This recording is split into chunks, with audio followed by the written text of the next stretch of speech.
Now we have the daily verbs. So I prepared for you 7 verbs that we can use to describe our activities during the day. I want to specify why did I choose the verb levantar instead of despertar. So it is true that in the Spanish, when we want to say to wake up, just to wake up, we use the verb despertar. And if we say I stand up out of the bed, we say levantar.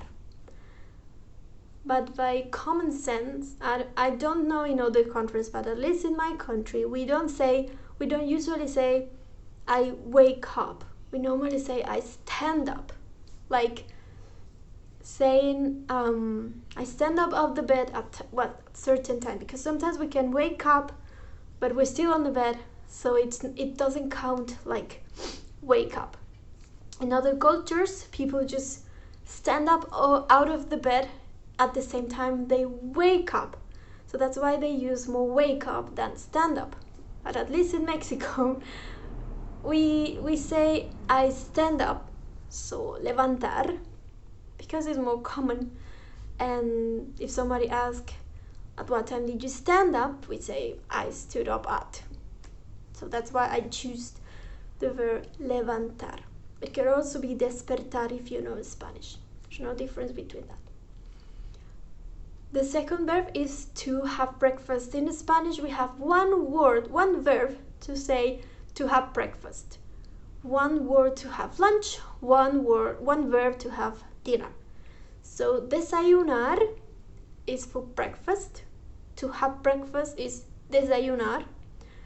Comer could be to have lunch, but also almorzar.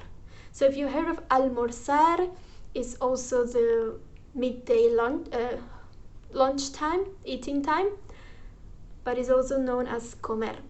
Yes, comer is also the verb to eat, but it's also to have lunch. In this case, because it's more simple to learn how to conjugate comer, I choose to put comer instead of almorzar. And for to have dinner, we have cenar. So these 3 verbs are breakfast, lunch, and dinner. Then we have ir, which is to go. And then we have come back, volver. And the last one is dormir, to sleep. Give a look at the chart. As you can notice, there are some regular and some irregular verbs.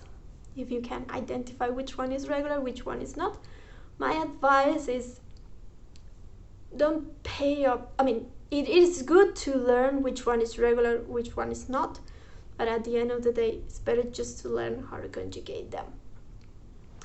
And as you can see as well, every single personal pronoun has its own conjugation of the verbs.